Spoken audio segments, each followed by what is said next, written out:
안녕하십니까. 오늘은 세 개의 인자를 중간 레벨, 작은 레벨, 큰 레벨로 변화시켜서 실험을 하는 실험 계획법 박스 뱅켄 디자인을 공부해 보도록 하겠습니다. 우선은 자 인자 XYZ의 중간값이 있겠죠. 거기에서 우리가 키우는 값 증가시킬 수 있고요. 그리고 거기에서 마이너스 1로 감소시킬 수가 있습니다. 이렇게 하면 우리가 팩터, 즉 인풋이 3개죠. 그리고 그거를 3개의 레벨로 변화시키게 됩니다. 그렇게 되면 우리가 선형관계뿐만 아니라 2차 관계를 알기 때문에 최저값을 얻을 때 적합하죠. 그 실험계획법이 박스 뱅켄 디자인, 항상 3개의 팩터의 3개의 레벨인 경우에 가장 적합한 실험계획법이 되겠습니다. 박스 뱅켄 디자인은 이 박스 안에 실험 위치가 있습니다. 총 12개의 점이 보이죠? 12개의 점 중에서 자, 제일 처음에 여기가 이제 x 중간값이 x 크고 x 작고 이렇게 되죠. 여기도 y 중간값 y 크고 작고 z 중간값 z 크고 작고 이렇게 되는데 제일 처음에는 z가 0인 실험 포인트를 먼저 보죠. z가 0인 실험 포인트가 몇 개예요? 4개죠. 거기에 자, x값 작은 값 x가 큰 값이 있죠. 그래서 x가 작은 값, 마이너스 1, 마이너스 1, x 큰 값을 대입해서 실험해요. 그때 y가 각각 작은 값, 큰 값이 있죠. y가 마이너스 1, 플러스 1, 마이너스 1, 플러스 1 이렇게 돼요. 그 다음 실험 볼까요? 그 다음 보면은 자 노란색 보면은 y가 중간값이죠. 그래서 y 중간값을 사용합니다. 그리고 그때 y가 중간값일 때 x가 마이너스 플러스가 있죠. 그래서 x가 마이너스 1, 마이너스 값, x가 큰 값. 그것에 대해서 각각 z가 작은 값, 큰 값이 있잖아요. 그래서 z가 작은 값, 큰 값, 작은 값, 큰 값을 이렇게 쓰면 될 테고요. 마지막으로는 초록색. 자, x를 중간값으로 사용합니다. 자, x는 우리가 생각하는 실험 조건을 사용하고요. 그때 y가 작은 값, 큰 값이 있죠. 그래서 y 작은 값, y 큰 값이 y 작은 값, y 큰 값이 있으니까 여기다 y 작은 값 마이너스 1, 마이너스 1, y 큰 값 1, 1. 그때 각각 z가 작은 값, 큰 값이 있죠. 그래서 마이너스 1, 플러스 1, 마이너스 1, 플러스 1. 자, 요렇게 12개의 실험 조건을 사용하는 게 박스 뱅켄 디자인이 되겠습니다. 인풋이 3개인 모델로 직육면체의 부피를 생각해 보도록 하겠습니다. 직육면체의 부피는 밑변 곱하기 높이 곱하기 두께죠. 그래서 3 곱하기 2 곱하기 1입니다.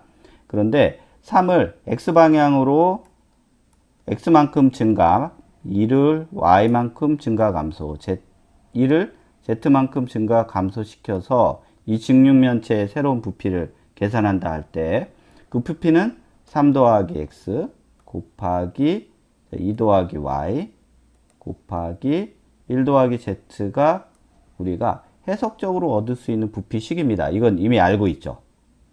그런데 만약에 모른다고 가정합니다. 그럴 때 우리가 디자인 오브 익스페리먼트 실험 계획법을 사용하죠. 그러면 그 실험 계획법에서 자, 우리가 모르는 상태에서 실험을 했다. 실험을 하면 부피가 뭐가 나올까요?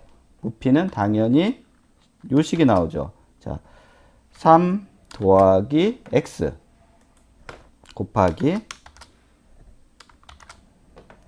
2 더하기 y 곱하기 1 더하기 z가 부피입니다.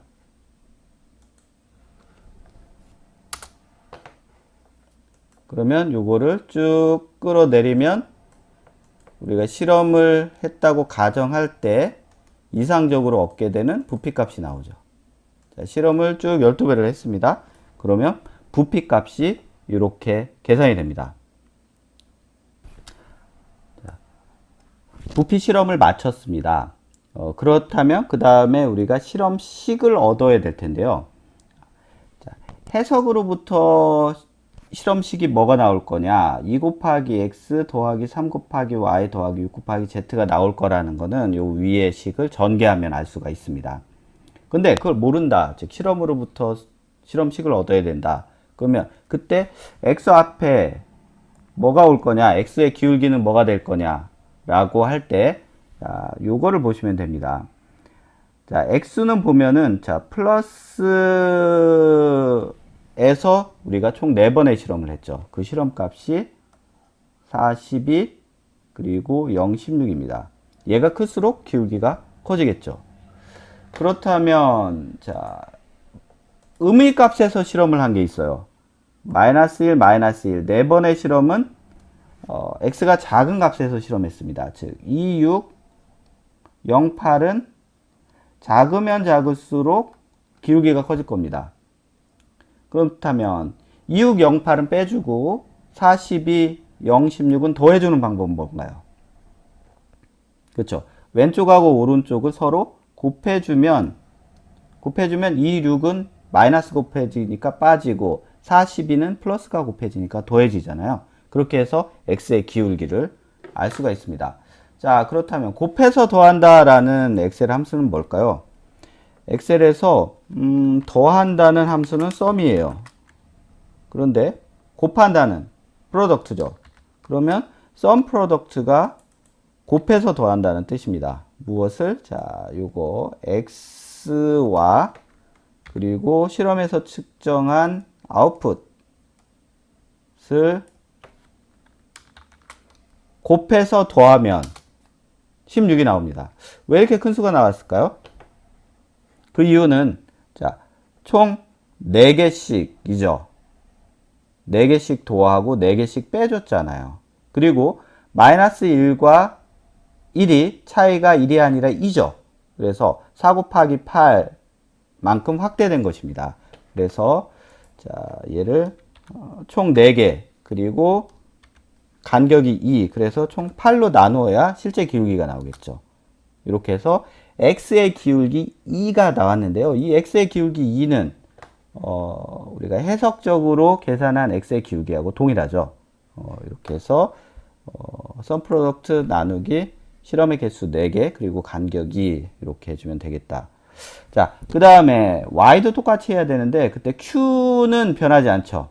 그래서 자, 이 수식에서 그대로 복사하면 되는데 q는 변하지 않기 때문에 여기에다 달러 표시를 해주고요. y도 똑같이 sum product 해줍니다. sum product 나누기 8 그러면 y 기울기 3 그리고 z도 마찬가지예요. sum product 나누기 8 하면은 z의 기울기도 6이 나옵니다. 이렇게 해서 우리가 실험식 2x 3y 더하기 6g가 계산이 됐어요.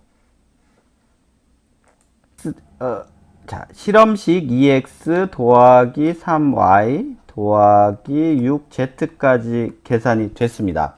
근데 박스뱅켄 디자인의 장점은 뭐냐면 레벨을 3으로 했기 때문에 2차식을 얻을 수 있다는 거예요. 즉 2차식이 뭐냐? 자, x 곱하기 y가 2차식이죠. 곱하기 y. 그리고 x 곱하기 z도 2차식이죠. x 곱하기 z. 그리고 y 곱하기 z도 2차식이잖아요. 자, 요 텀들을 알 수 있다는 거예요. x의 제곱 텀도 2차식이죠. x의 제곱. 자, y의 제곱도 2차식이에요. y 곱하기 y. 그리고 z의 제곱 텀도 우리가 실험을 통해서 알 수 있습니다. 자, 요거를 드래그해서 전부 이렇게 복사해 놓을게요. 그러면 xy의 기울기는 어떻게 알 수 있느냐? 그러면 자, xy가 큰 값 있죠. 여기에서 실험한 값이 2하고 10이죠. 요게 크면 기울기는 클 거예요. 그럼 x 값이 작은 쪽에서 실험한 게 있어요. 요거는 x가 작은 쪽에서 실험했죠. xy 작은 쪽에서 실험한 64는 작을수록 기울기가 클 거예요. 그러면 결국은 두 개를 곱해서 더하면 기울기가 나오겠죠. 곱해서 더하는 엑셀 함수는 sum 더하다 그리고 곱하다 product. 그래서 sum product가 곱해서 더한다는 함수입니다. 엑셀 함수. 여기에 자, sum product 뭐를 자, 요거 xy와 그리고 실험에서 측정한 출력값 실험에서 측정한 출력 값을 곱해서 더해요. 근데 꽤 큰 값이 나와요. 이유는 뭐죠? 지금 두 개씩이잖아요. 1도 2개, 마이너스 1도 2개. 그러면서 1과 마이너스는 거리가 2 차이 나죠. 총 2 곱하기 2. 4로 나눠줘야 돼요. 왜냐면 4만큼 증폭했기 때문이거든요. 그래서 실험식을 얻으려면 자, 증폭되어 있는 값 4를 나누면 됩니다. 그러면 자, xy의 기울기 1이 나오죠. 그리고 저기에 q 값은 변하지 않아야 되니까 달러 표시할게요. 좋습니다. 자, 요거 그러면 yz도 똑같이 계산이 되죠. 2. 자, xz, yz도 똑같이 3 이렇게 계산이 됐어요. 요거 xx에 복사하면 어떻게 돼요? 엉뚱한 값이 나오죠. 자, 이 이유 한번 볼까요? 왜 그렇죠? 자, xx는 플러스 1하고 마이너스 1이 공통으로 있는 게 아니라 1만 몇 개 있어요? 8개 있잖아요. 그러니까 요거는 기울기를 계산할 수 있는 방법이 아니죠. 우선은 썸 프로덕트에서 자, 8개의 데이터를 더하기만 했단 말이에요. 그래서 이 썸 프로덕트 나누기 8 해야 정상이죠. 그런데 엉뚱한 데 있다. 자, 여기죠. 자, 8개를 더하기만 했기 때문에 우선 썸 프로덕트 나누기 8을 하고요. 그리고 빼주는 값이 있어야 되죠. 빼주는 값은 어디? 자, 중간값에서 실험의 중간값을 빼주면 될 거예요. 실험의 중간값은 average죠. average가 평균값이에요. 뭐의 평균값? 요 실험의 평균값이죠.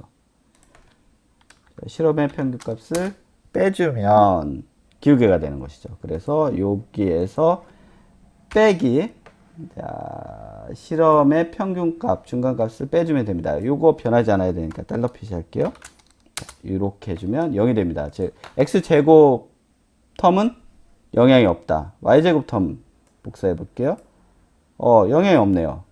z제곱 텀은요.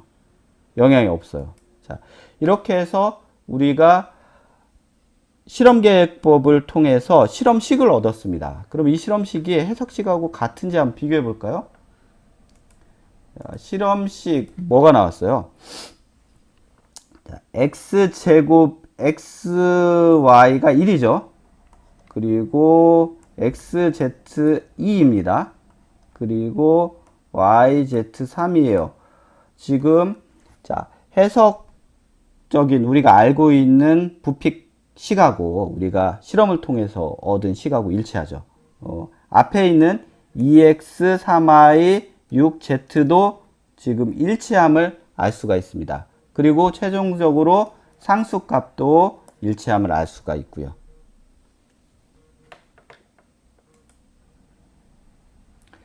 그런데 여기에서 요건 안 나오죠. XYZ 3차 항은 안 나오죠. 그게 이제 우리가 중간값, 작은값, 큰값을 하기 때문에 전부 2차 항까지만 얻을 수 있는 게 박스 뱅켄 디자인이 되겠습니다. 자, 실험식 2x 더하기 3y 더하기 6g 더하기 1xy 더하기 2xg 더하기 3yg 더하기 6이라는 실험식을 얻었어요. 이게 이제 실험으로 같은 모델이죠. 모델하고 실제 측정한 값하고 비교를 해봐야 됩니다. 그래서 자, 모델에서 얻은 값 계산해 볼게요. 자, 2 곱하기 x 그런데 여기에서 자, 16은 변하면 안 되죠. 더하기 자, 3 곱하기 자, 이렇게 해서 우리가 얻은 모델을 이렇게 계산을 합니다. 이렇게 하면 실험하고 모델이 하필이면 일치하죠. 그 이유는 뭔가요? 실험에 노이즈가 없기 때문이죠. 완전히 이상적인 실험값을 적었잖아요. 근데 실제로는 실험에 노이즈가 있기 때문에 실험하고 모델 값은 차이가 있을 수밖에 없습니다. 그래서 그 차이를 만들기 위해서 이 실험 값에 우리가 랜덤 값을 넣을게요. 랜덤 값. 랜드 하면은 0에서 1 사이에 랜덤 값이 추가가 되거든요. 여기 전부 다 랜덤 값이 적용된 거를 이렇게 하게 되면은, 자, 실험 값에 노이즈가 끼었어요. 0에서 1 사이의 값이 전부 더해졌거든요. 그러면 값들이 조금씩 차이가 있죠. 실험식이. 그리고 실험식하고 실제 측정값 사이에도 조금씩 차이가 있습니다. 그러면 요거 실험값하고 측정값을 삽입해서 그래프로 비교해 보면 이렇게 비교해 보면 차이가 있기는 하지만 거의 직선 위에 위치하죠.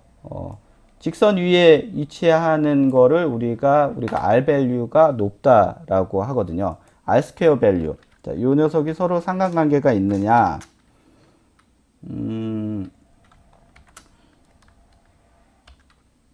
R 스퀘어니까 SQ겠죠. R 스퀘어. 자, RSQ. 자, 뭐와? 자, 실험과 그리고 실험으로 얻은 모델이 직선 위에 있느냐. 그래서 이게 완전히 직선 위에 있으면 1입니다. 그런데 0.99죠. 0.99 정도면 상당히 직선 선형 관계가 있는 거예요. 즉 실험하고 그리고 모델이 아주 상관성이 굉장히 높다라는 것을 여기서 알 수가 있습니다. 여기에서 랜덤에 뭐 이게 자 5 곱하기 랜덤 하고서 빼기 5를 해줬다. 그러면은 지금 노이즈가 굉장히 크죠. 노이즈가 굉장히 크면 상관관계가 어떻게 되는지 볼게요. 자, 실험을 하는데 실험 오차가 굉장히 컸어요. 실험 오차가 크면 상관관계가 낮아지죠. 낮아지긴 하지만 여기 보면은 그래도 꽤나 선형 관계가 있기 때문에 상관관계가 높게 나타나는 걸 알 수 있습니다.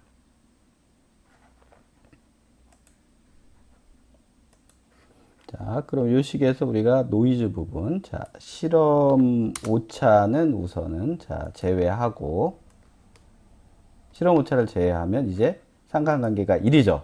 완벽하게 모델하고 실험이 일치한다는 이상적인 경우가 되겠습니다. 자, 이 실험식을 다른 용어로는 리스폰스 서피스라고 합니다. 반응 표면? 용어가 이상하죠. 하지만 연구하시는 분들이 이거 반응 표면으로 이름을 붙인다 하고 실제 이름을 붙여놨어요. 그래서 반응 표면이라는 말을 쓰도록 하겠습니다. 반응 표면을 그래프로 보려면 우리가 변수가 x, y, z 세 개이기 때문에 z 하나는 고정해야 되는데요. 플러스, 마이너스, 중간, 즉 0으로 고정하는 게 좋겠죠. z를 0으로 고정하고서 자, x를 마이너스 1에서 1까지 변화시키고 y를 마이너스 1에서 1까지 변화시키면서 곡면 그래프를 그려서 보여주면 그게 우리가 리스폰스 서피스, 반응 표면이 됩니다. 자, 그럼 반응 표면 한번 만들어 볼게요. 자, 실험 모델에서 2 곱하기 x였죠. 2 곱하기 x 이고요. x는 지금 요 이행이라는 게 변하면 안 되죠. 이거 달러 표시해 줄게요. 자, 더하기 y는 3 곱하기 y입니다. 3 곱하기 y. 자, y는 자, b가 변하면 안 돼요. 자, b행이 변하면 안 되니까 b의 달러 표시. 자, 그리고 더하기 자, z는 0이기 때문에 6은 빠집니다. 그리고 1 곱하기 xy, 1 곱하기 x. 2는 변하지 마라. x 곱하기 y. y에서 자, b는 위치 변하지 마라. 이렇게. 자, 그리고 상수 6이죠. 그 중간에 있는 값들은 전부 z가 0이기 때문에 사라집니다. 자, 요거를 이제, 자, 요 복사해요. 1까지. 그리고 요거를 요 아래로 쭉 또 복사합니다. 복사하면 자, x, y의 값들이 쭉 나왔죠. 자, 요것을 그룹을 잡고서 삽입, 차트, 표면형을 하면은 우리가 표면 그래프가 나옵니다. 네. 요게 리스판스 서피스, 반응 곡면이라고 합니다. 리스판스 서피스에 우리가 타이틀하고 그리고 x축에 x, y축에 y, 그리고 요 수직축에 볼륨이라는 값을 표시한 게 요 리스판스 서피스 최종 결과인데요. 리스판스 서피스에서 우리가 뭐를 알 수 있느냐? 자, x가 커질수록 부피가 커지고 y가 커질수록 부피가 커지죠. 그래서 부피를 최대화하기 위한 최적 조건은 x1, y1이라는 걸 알 수 있고요. 부피를 최소화하는 게 최적이다. 그러면 부피를 최소화하기 위한 최적 조건은 x-1, y-1이다. 라는 것을 알 수가 있습니다. 이렇게 해서 오늘 박스 뱅켄 디자인을 배웠습니다. 어디에 쓰는 것이냐면 팩터가 3, 즉 입력이 3개, 그리고 레벨이 중간값에서 작은 값, 큰 값으로 변화시키는 3개의 레벨인 경우에 가장 적합한 방식이고요. 실험은 총 12번을 합니다. Z가 0일 때, 그리고 Y가 0일 때, 그리고 X가 0일 때 이렇게 변화시키면서 계획을 하고요. 거기에서 실험 모델을 얻을 수가 있었습니다. 2x, 3y, 6g, 1xy, 2xg, 3zy, 그리고 제곱텀은 0, 그리고 더하기 6이라는 실험식을 얻었고요. 이 실험식을 실제 실험값과 실험식을 비교해야 되겠죠. 그 비교하는 걸 우리가 r 스퀘어, r 제곱 값이라고 합니다. 요게 1이면 두 개가 완전 일치하는 거고요. 지금 일치하죠. 워낙 이상적인 경우니까. 근데 실제 실험에서는 1이 나오지는 않습니다. 네. 그렇게 되고요. 자, 그리고 요 모델에서 Z 또는 XY를 고정하고 다른 두 변수의 영향을 그래프로 나타낼 수 있었습니다. 그리고 요 그래프를 반응 곡면, 리스폰스 서피스라고 한다고 했고요. 리스폰스 서피스에서 우리가 볼륨, 부피가 최대인 게 최적값이다 할 때는 x1, y1이 최적 조건이었고요. 부피가 최소일 때가 최저값이다, 최적이다 할 때는 x가 작고 y가 작은 마이너스 1, 마이너스 1이 최적 조건이었습니다. 이렇게 해서 엑셀을 이용한 박스 뱅켄 디자인 실험 계획법 마치도록 하겠습니다. 고맙습니다.